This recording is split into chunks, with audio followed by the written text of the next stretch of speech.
Yes, this is Lila Fedler, and I'm with the California Franchise Tax Board, and we're going to talk about doing business in California in the cannabis industry.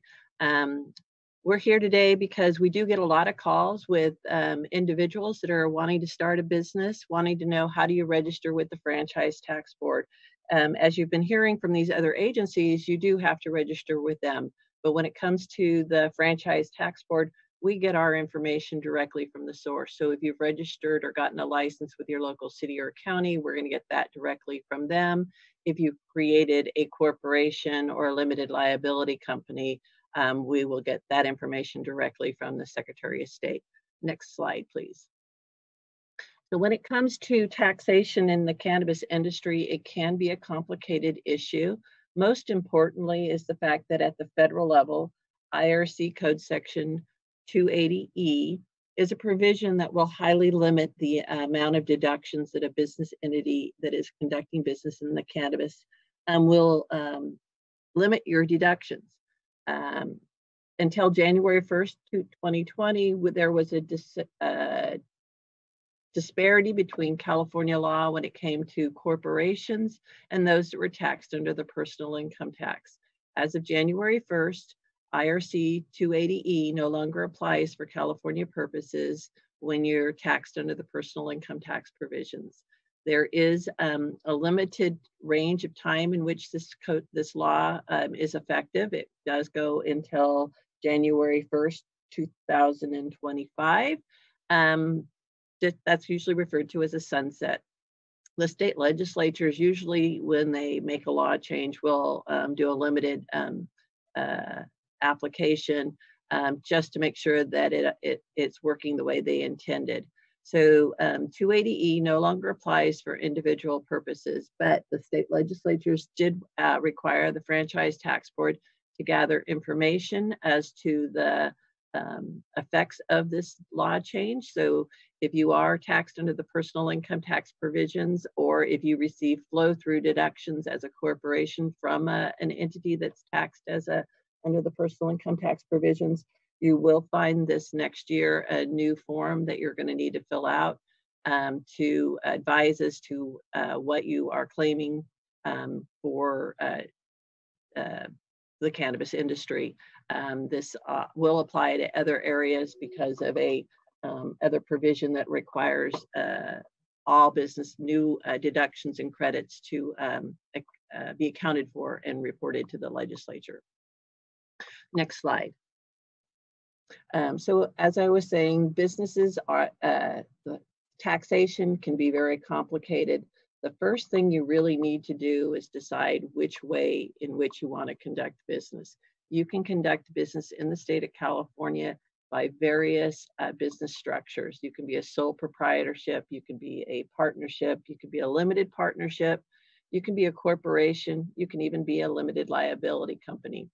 Each one of those types of business have different sets of rules in which they are to be applied, how they are taxed, when the tax is to be paid, and even sometimes the way in which deductions are allowed.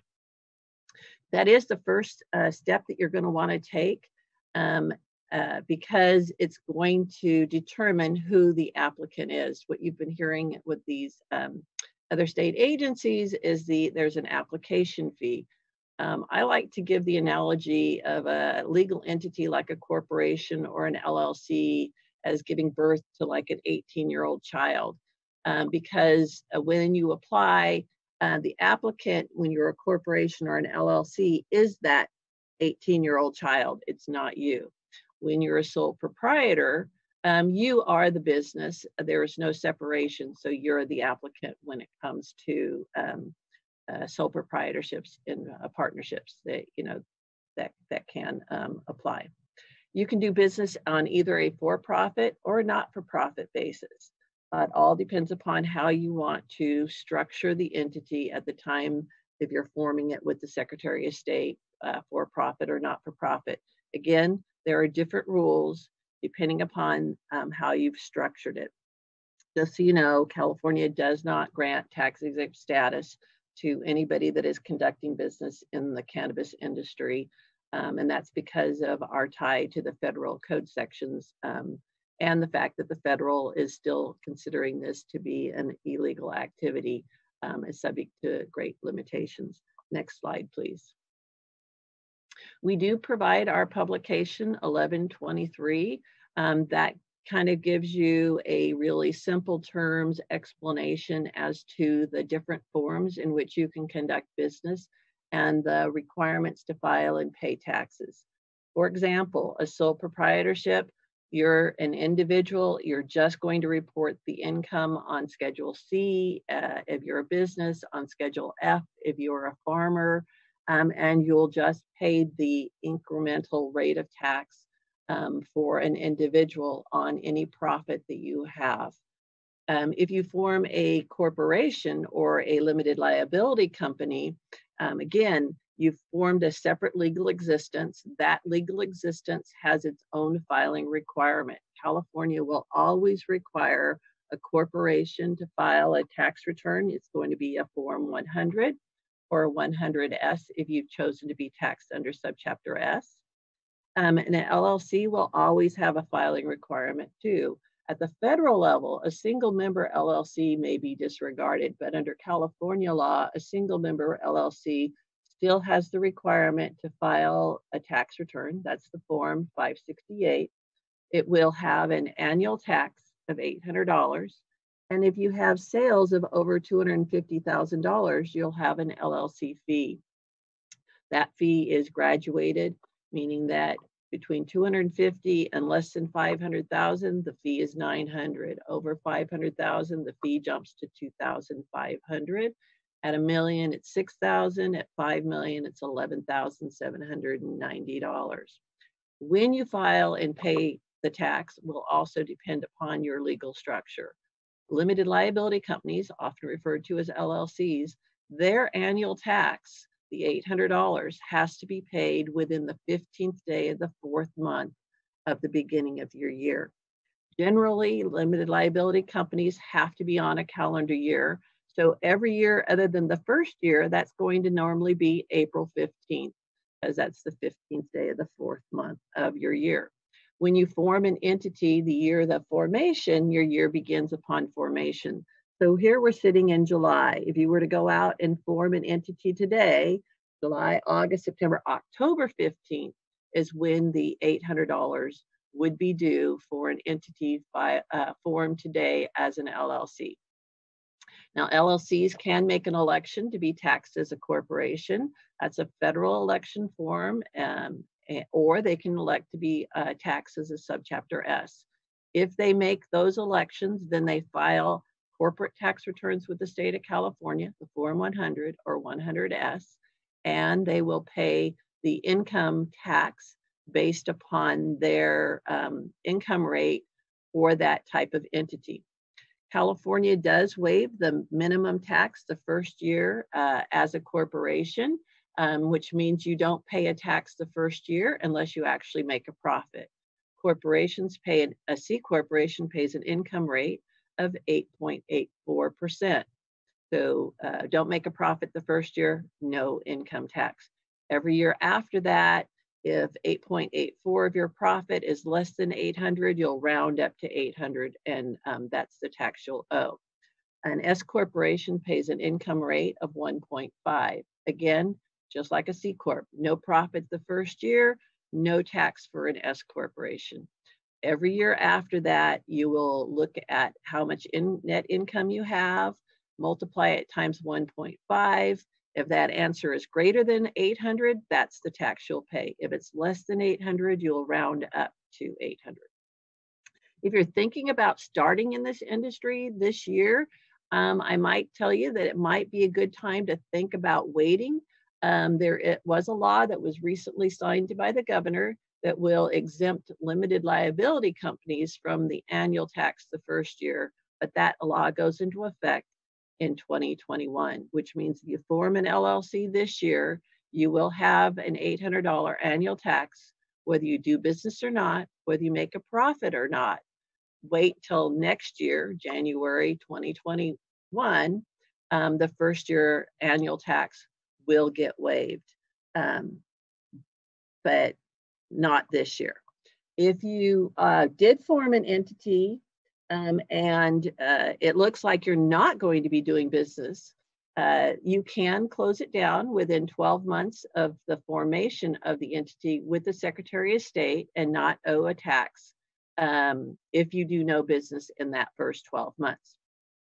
If it's over 12 months and you formed a legal entity and you want to close it down, you can proceed to do that. There was a law that went into effect on January 1st, 2019 that allows the Franchise Tax Board to waive qualified tax penalties and interest for those entities that have been in existence for more than 12 months, that have never done business or stopped doing business and have no assets.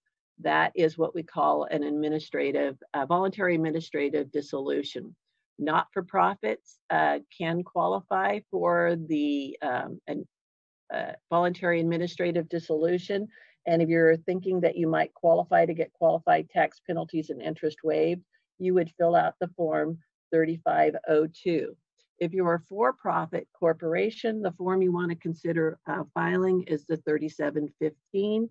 And if you're a limited liability company, an LLC, the form you need to review is the 3716. Next slide, please. We do have resources available at the Franchise Tax Board's website, ftb.ca.gov, specifically designed for those individuals doing business in the cannabis industry.